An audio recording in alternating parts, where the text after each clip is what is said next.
The summer heat in Tombstone, Arizona was brutal in '82, but that wasn't what made Lucy's hands shake as she hurried through the dusty streets. At 5 months pregnant, every step was getting harder, but stopping wasn't an option.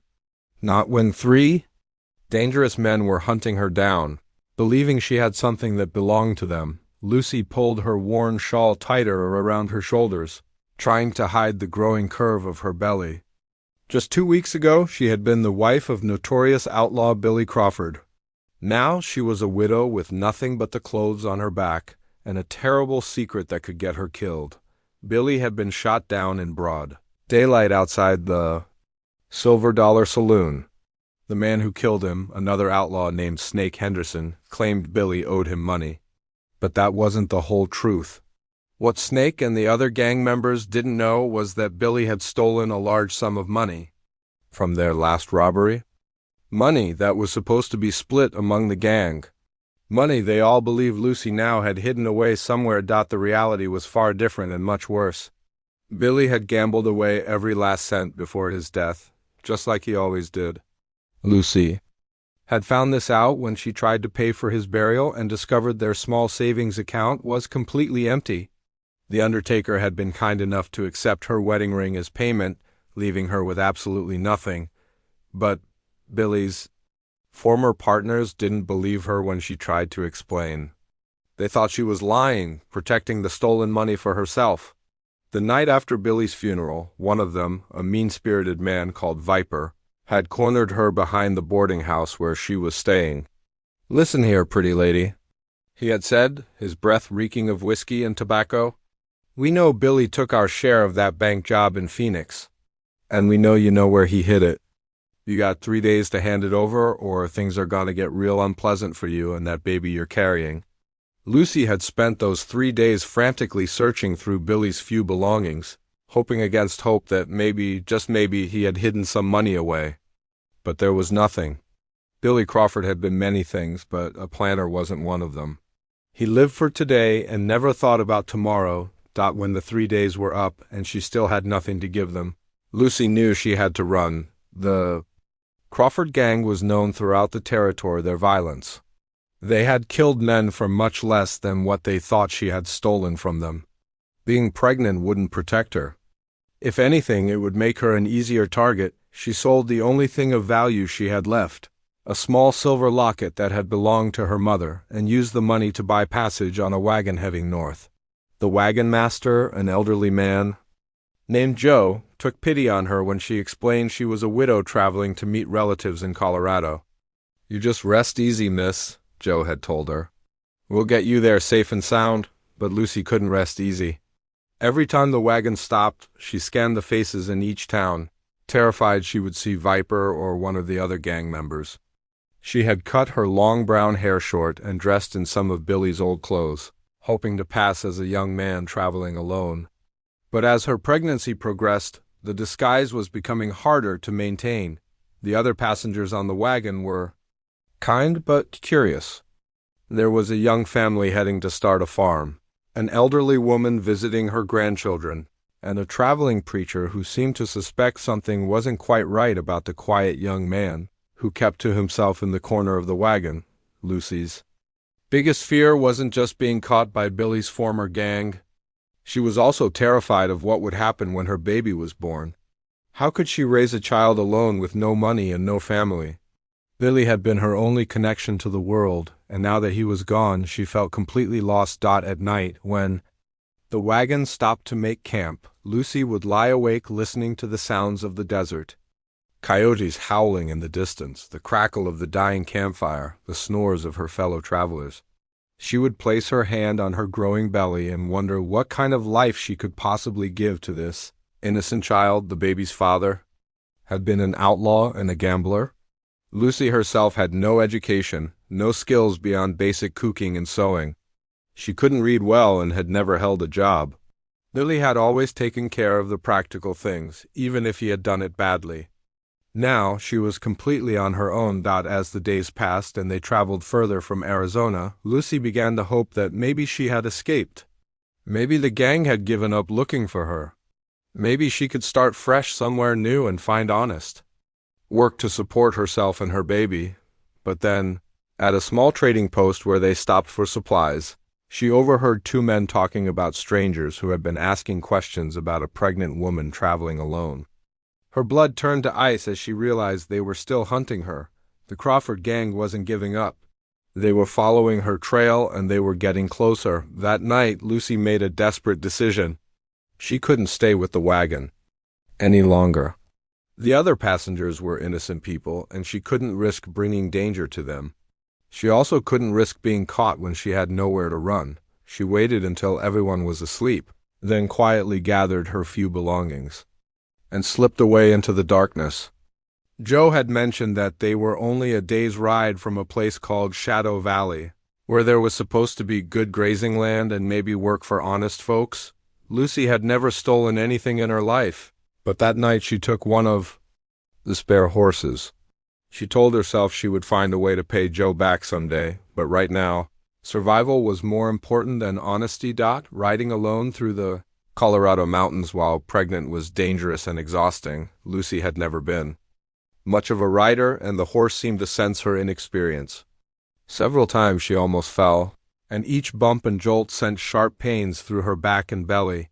She was running out of food and water when disaster struck. The horse stepped wrong on a loose rock and came up lame. Lucy found herself stranded in the middle of nowhere, with no way to continue her journey and no way to go back. As she sat beside a small creek, trying to decide what to do next, Lucy felt the baby move inside her. It was a strong kick, as if the child was reminding her that they were in this together. She had to keep fighting, had to find a way to survive, not just for herself, but for the innocent life she was carrying. The sun was setting, painting the sky in brilliant shades of orange and red. In the distance, she could see smoke rising from what looked like a large ranch house. It was her only hope. Gathering what little strength she had left, Lucy began walking toward that distant smoke, praying that whoever lived there would show mercy to a desperate woman with nowhere else to turn. Lucy had been walking for what felt like hours when her legs finally gave out. The baby inside her belly felt heavier with each step, and the pain in her back was getting worse. She collapsed near the creek, her hands shaking as she cupped the cool water to her lips. The ranch house in the distance looked so far away now, like a mirage that kept moving further from her reach. The sound of approaching hoofbeats made her heart skip with terror. Had they found her already? Lucy tried to scramble behind some rocks, but her pregnant body wouldn't cooperate. She was too tired, too weak to run anymore. All she could do was curl up by the water's edge and pray that whoever was coming wouldn't hurt her or her unborn child. "Well, I'll be damned," came a deep voice from somewhere above her. "What do we have here?" Lucy looked up to see a tall man sitting on a beautiful black horse. He was maybe in his late 30s, with kind eyes and calloused hands that spoke of hard work. His clothes were well made but practical, the kind a successful rancher might wear. Most importantly, he didn't look like the type of man who would hurt a woman. "Please," Lucy whispered, her voice hoarse from thirst and fear. "I'm not here to cause trouble. I just need water." The man dismounted and knelt beside her, his movements careful and gentle. "Easy there, son," he said, clearly thinking she was a young man in her oversized clothes and short hair. "You look like you've been traveling hard. What's your name?" Lucy hesitated. She had been using a fake name since leaving Arizona, but something about this man made her want to tell the truth. Still, old habits were hard to break. "It's Lou," she said, using the shortened version she had been going by. "Well, Lou, I'm Daniel Thornfield. This is my land you're resting on." "You hurt?" Daniel's voice was warm and concerned, not angry like she had expected. Lucy tried to sit up straighter, but a sharp pain shot through her side. She couldn't help but gasp and clutch her belly. Daniel's eyes widened as he noticed the curve beneath her loose shirt. "Hold on there," he said gently. "You're not a boy at all, are you? You're a woman, and you're expecting a baby." There was no point in lying anymore. Lucy nodded, tears starting to flow down her dusty cheeks. "Please don't turn me away," she begged. "I have nowhere else to go." Daniel studied her face for a long moment. There was something in his expression that she couldn't quite read, a mixture of concern and what looked like old pain. "When's the last time you ate?" he asked. "Yesterday morning, I think. Maybe the day before, I'm not sure." Without another word, Daniel scooped her up in his strong arms. Lucy was too exhausted to protest as he carried her to his horse. "My house isn't far," he said. "We'll get some food in you and figure out what's going on." The ride to the ranch house was like a dream. Lucy had never seen a place so beautiful. Rolling green pastures stretched as far as the eye could see, dotted with hundreds of cattle. The house itself was bigger than any building she had ever been. Inside, made of solid stone and timber with a wide porch that wrapped around the entire structure. "Rose?" Daniel called as he carried Lucy up the front steps. "Rose, I need your help." An older woman with graying hair and a kind face appeared in the doorway. She took one look at Lucy and immediately went into action. "Bring her to the blue room," Rose said, leading the way upstairs. "Poor thing looks half-starved." The blue room was more luxurious than anywhere Lucy had ever slept.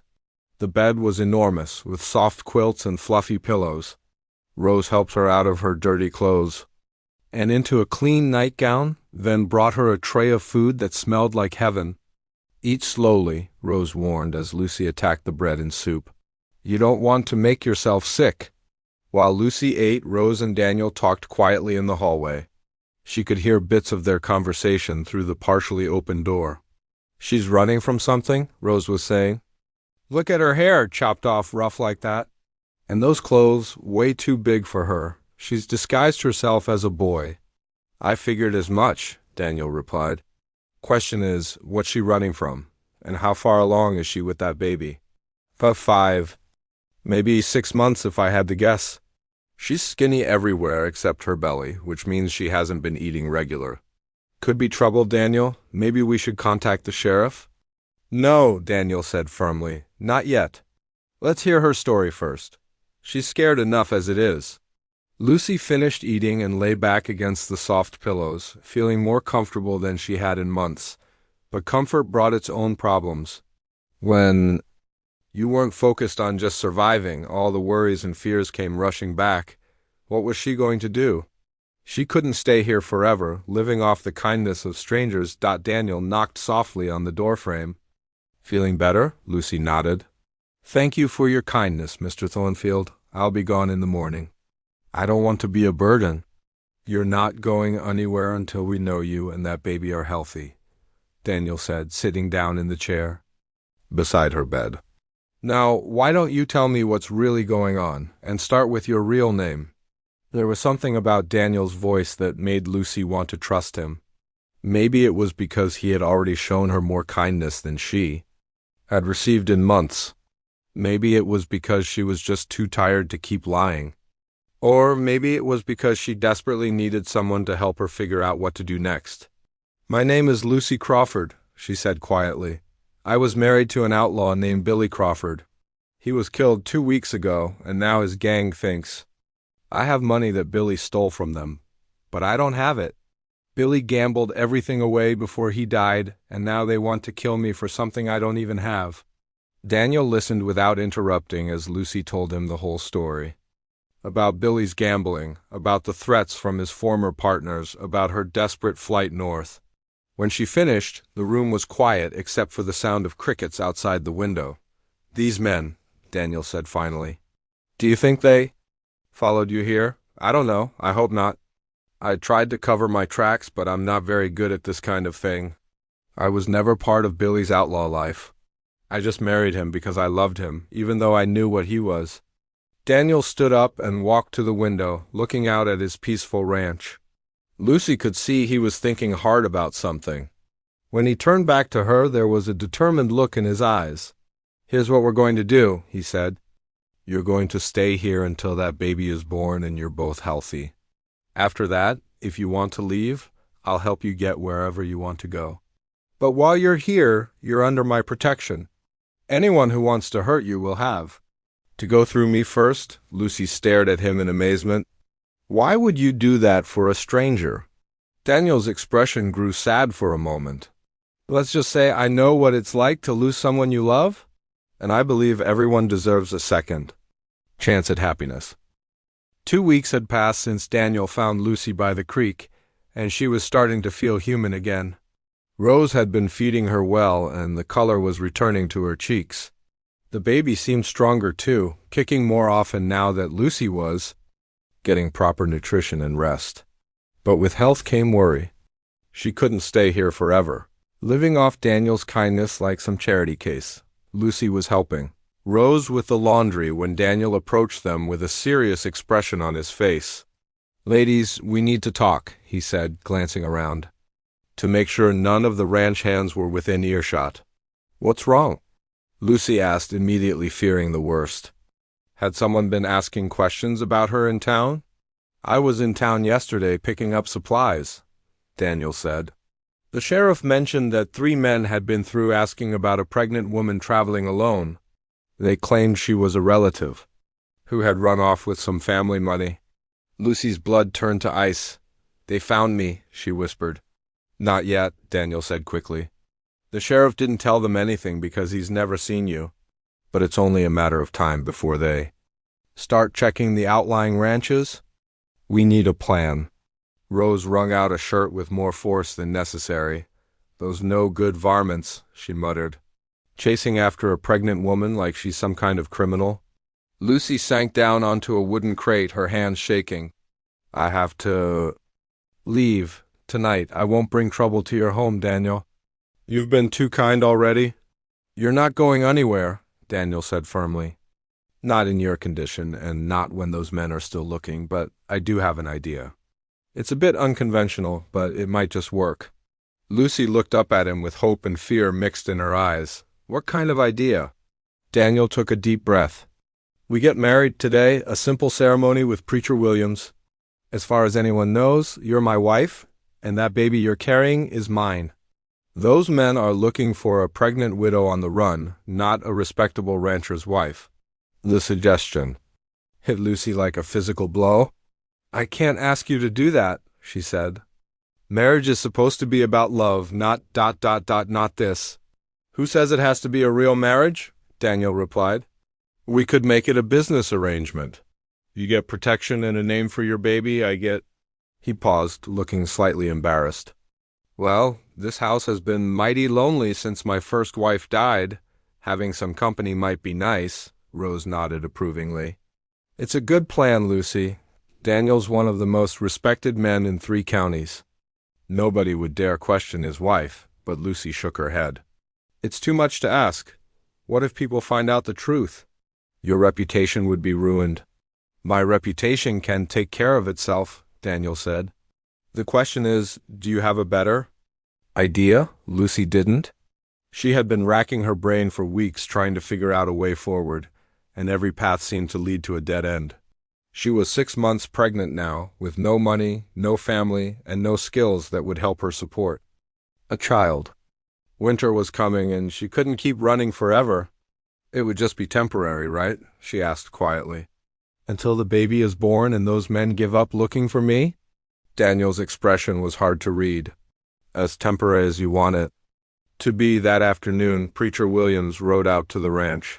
He was an old friend of Daniel's who had performed his first wedding 5 years earlier.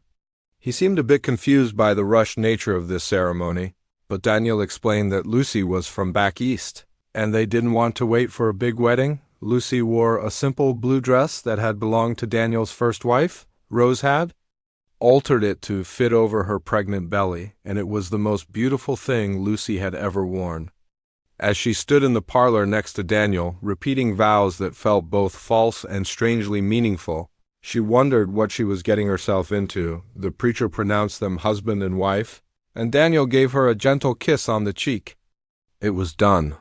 Lucy Crawford was now Lucy Thornfield, wife of one of the most successful ranchers in Colorado Territory, but being married in name and actually living as a married couple were 2 very different things. That first night, Lucy lay alone in the blue guest room, staring at the ceiling and wondering if she had made a terrible mistake. Daniel had been nothing but respectful, making it clear that she could keep her own room and that he expected nothing from her except to play the part when others were around. The next few weeks were awkward for everyone. Lucy tried to learn how to act like a rancher's wife, but she had no idea what that even meant. She could cook simple meals and do basic household chores, but Rose had been running Daniel's house for years and didn't really need help. Lucy felt useless and out of place. The ranch hands were polite but puzzled by their boss's sudden marriage to a pregnant woman they had never seen before. A few of them whispered among themselves when they thought no one was listening. Lucy caught fragments of their conversations and knew they were wondering where she had come from and why. Daniel had married her so quickly. Things got even more complicated when visitors started coming around. Daniel was an important man in the community, and word of his marriage spread quickly. Neighbors came calling, eager to meet his new wife and offer their congratulations. Lucy had to smile and pretend to be happy while inside. She was terrified that someone would ask the wrong questions. Mrs. Patterson, who owned the general store in town, was particularly persistent. "I don't recall seeing you before, dear," she said during one visit, her sharp eyes taking in every detail of Lucy's appearance. "Where did you say you were from?" "Back east," Lucy replied, using the story Daniel had coached her on. "Pennsylvania. Oh, how wonderful. I have a cousin in Philadelphia. Perhaps you know the area?" Lucy's palms started sweating. She had never been further east than Kansas. "I lived in a very small town," she said carefully. "Most people wouldn't know it." Daniel smoothly changed the subject, but Lucy could see that Mrs. Patterson wasn't entirely convinced. After she left, Lucy broke down crying. "I'm terrible at this," she sobbed. "Everyone can tell something's not right. They're going to figure out that I'm lying, and then what? Your reputation will be ruined because you tried to help me." Daniel sat down beside her on the porch swing, careful to maintain a respectful distance. "You're doing fine," he said gently. "Mrs. Patterson is just naturally suspicious. Most folks are too polite to pry. But what if those men come here? What if they don't believe I'm really your wife? Then we'll deal with that when it happens. But Lucy, you need to stop looking over your shoulder every minute. The stress isn't good for you or the baby." Lucy knew he was right, but it was hard to relax when she felt like she was living a lie. Every morning she woke up in this beautiful house, wearing clothes that belonged to a dead woman, pretending to be someone she wasn't. She was grateful to Daniel, more grateful than she could ever express, but she also felt like a fraud. The baby was getting bigger every day, and with it came new worries. What would happen when the child was born? Would Daniel expect her to leave then? And what about the baby's real father? Billy Crawford had been an outlaw, but he was still the child's blood. Would Daniel be able to accept that?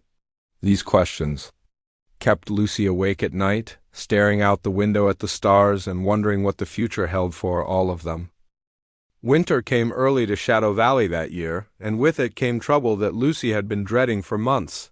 She was now 8 months pregnant, moving slowly around the house as her belly grew larger each day.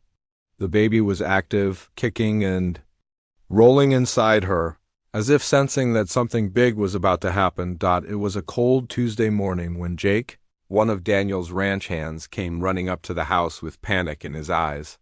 "Boss!" he called out, barely stopping to catch his breath. "3 men just rode up to the main gate. They're asking questions about your wife." Lucy's coffee cup slipped from her hands and shattered on the kitchen floor. Rose quickly moved to clean up the mess while Daniel grabbed his rifle from above the fireplace. His face was calm, but Lucy could see the tension in his shoulders. "What kind of questions?" Daniel asked. "They want to know where she came from, how long you've been married, stuff like that. I told them they'd have to talk to you directly, but they didn't seem too happy about it." Lucy struggled to her feet, one hand supporting her heavy belly. "They found me," she whispered. "After all this time, they finally found me." Daniel turned to her with determined eyes. "Listen to me carefully, Lucy. You are my wife. You have been my wife for 6 months. That baby you're carrying is mine. No matter what those men say or do, you stick to that story. Do you understand me?" Lucy nodded, but her whole body was shaking. She had hoped that maybe the Crawford gang had given up looking for her.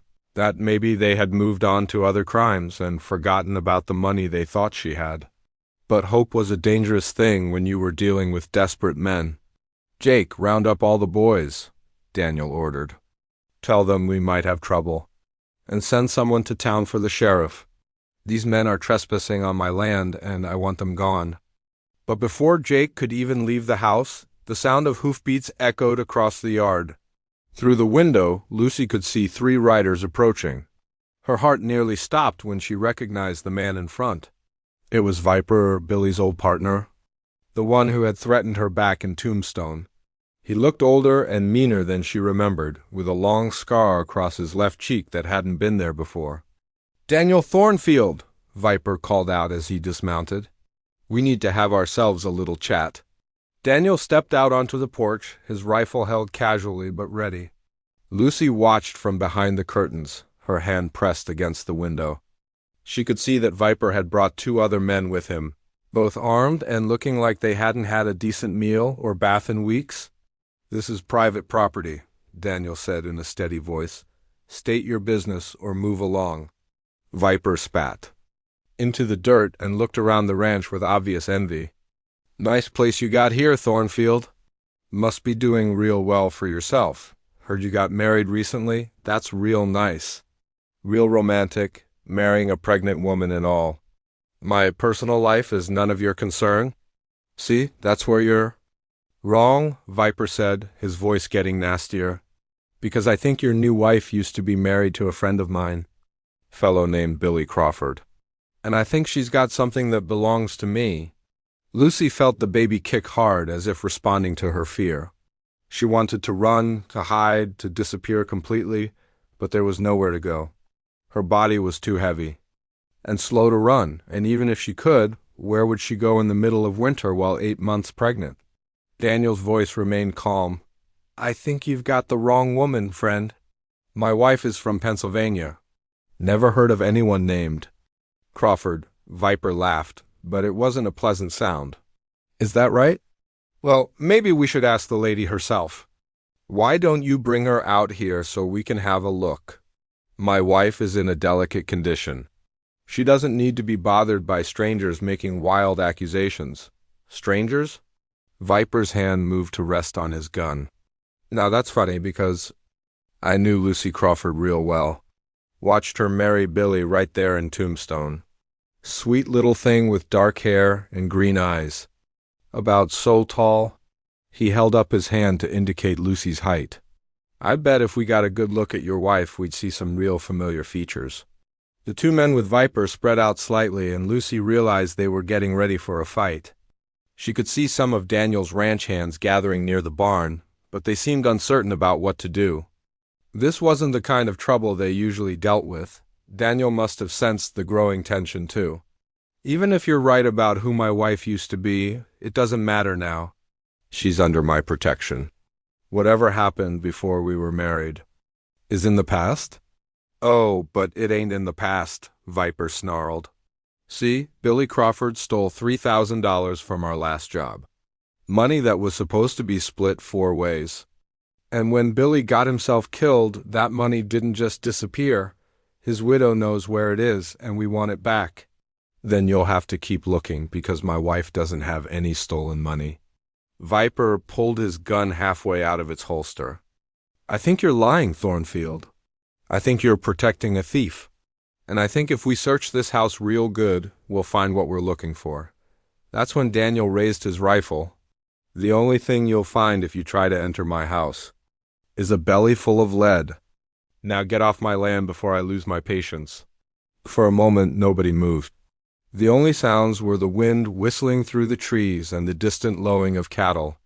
Lucy held her breath, knowing that whatever happened in the next few seconds would change everything. Then Viper made his choice. He drew his gun and fired at Daniel. The shot went wide, splintering the wooden post beside the porch. Daniel's rifle boomed in response, and one of Viper's men cried out and fell from his horse. What followed was chaos. Gunshots echoed across the valley as Daniel's ranch hands joined the fight. Lucy crouched behind the kitchen table, covering her belly with her arms as bullets shattered the windows above her head. Rose was beside her, clutching a rolling pin like a weapon and muttering prayers under her breath.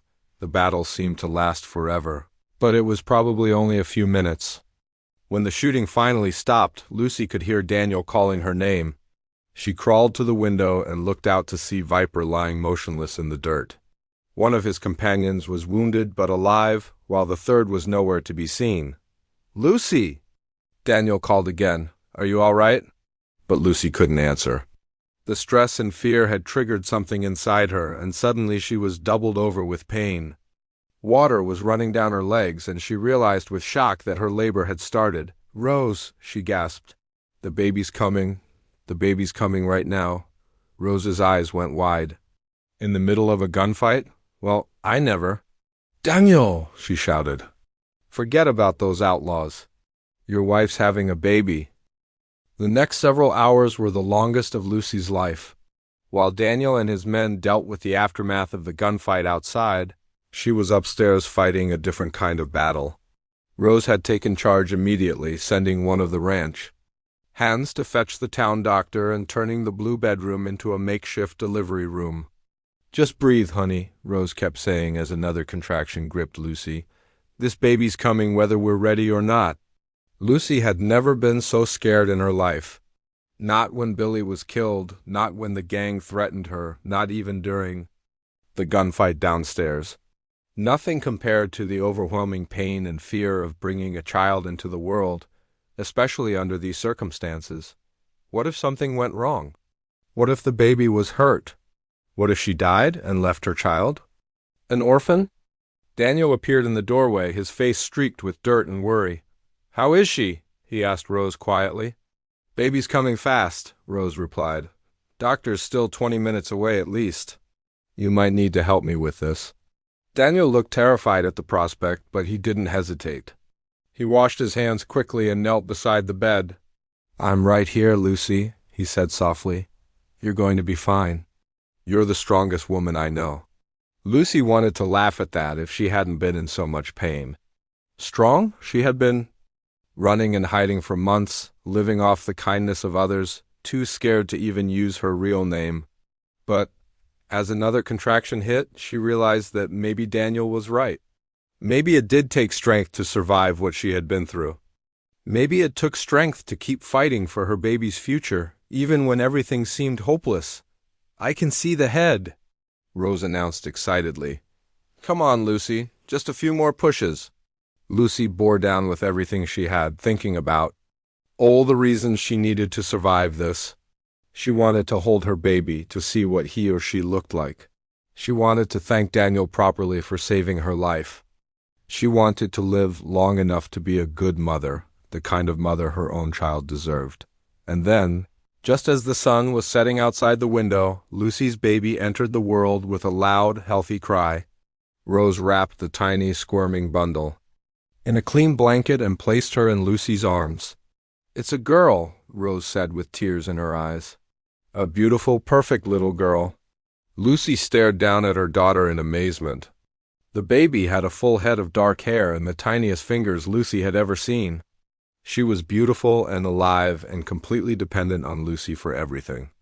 It was the most wonderful and terrifying feeling in the world. "What will you call her?" Daniel asked, his voice full of wonder as he looked at the baby. Lucy had been thinking about names for months, but now that the moment was here, only one seemed right. "Hope," she said softly. "Her name is Hope." The doctor arrived an hour later and confirmed that both mother and baby were healthy. The sheriff came too, wanting to hear about the gunfight and the men who had threatened Daniel's family. Because that's what they were now, Lucy realized. A family, even if it had started as a business arrangement over the next few days. As Lucy recovered and learned to care for her newborn daughter, she noticed changes in the house. Daniel spent hours just watching Hope sleep, his face soft with an expression Lucy had never seen before. Rose hummed lullabies while she worked, clearly delighted to have a baby in the house again. Even the ranch hands spoke in whisper when they came near the house, not wanting to wake the little one. It was during one of these quiet evenings, when Hope was sleeping peacefully in a cradle that Daniel had built with his own hands, that Lucy finally worked up the courage to have the conversation she had been avoiding. "Daniel," she said, as they sat together in the parlor, "I need to know what happens now." He looked up from the book he had been reading. "What do you mean?" "I mean, the danger is over. Viper is dead, and the other men are either wounded or gone. The sheriff said there are no more charges against me. I'm free to go wherever I want." She paused, looking down at her hands. "So I need to know if you want me to leave." Daniel was quiet for so long that Lucy started to worry she had offended him somehow. When he finally spoke, his voice was very soft. "Do you want to leave?" "I don't know," Lucy answered honestly. "A few months ago, all I wanted was to survive long enough to have my baby safely. I never thought beyond that. I never imagined that I might have choices or that someone might actually want me to stay." "Well, I do want you to stay," Daniel said, setting down his book and turning to face her fully. "Not because of our arrangement and not because I feel sorry for you. I want you to stay because these past few months have been the happiest I've had since my first wife died. You and Hope have brought life back to this house, back to me." Lucy felt tears starting in her eyes. "But what about love? Real love, I mean? Don't you want that?" Daniel smiled, and it was the warmest smile Lucy had ever seen. "Lucy, I've been falling in love with you since the day I found you by that creek. At first, I thought it was just protectiveness or maybe loneliness. But watching you these past few months, seeing how brave you are, how hard you've worked to build a new life for yourself and hope, how could I not love you? Even knowing about my past? About Billy and the things he did? Your past doesn't define you, Lucy. What defines you is how you chose to move forward. How you chose to protect your child. How you chose to trust me when you had every reason to be afraid. Billy Crawford was Hope's biological father, but if you'll let me, I'd like to be her real father. I'd like to be your real husband, not just in name, but in every way that matters." Lucy looked over at the cradle where Hope was sleeping peacefully. Tiny fists curled beside her face. Then she looked back at Daniel, this good man who had saved her life and given her everything she had never dared to hope for. "Yes," she whispered. "Yes to all of it." Daniel crossed the room and knelt beside her chair, taking her hands in his. "I love you, Lucy Thornfield, you and Hope both. And I promise I'll spend the rest of my life making sure you never have to run or hide or be afraid again." When they kissed, it was nothing like the perfunctory peck at their first wedding ceremony. This kiss was full of love and promise and hope for the future. Lucy had started this journey as a desperate fugitive with nothing but the clothes on her back. Now she was a beloved wife, a proud mother, and a respected member of a community that had welcomed her with open arms. Years later, when Hope was old enough to understand, Lucy would tell her daughter the story of how she came to live at the Thornfield Ranch, how sometimes the worst moments in life can lead to the most beautiful new beginnings, how love can grow in the most unexpected places, between people who started as strangers but chose to become family. And Hope would grow up knowing that she was loved not just by the mother who had risked everything to bring her safely into the world, but also by the father who had chosen them both when they needed him most.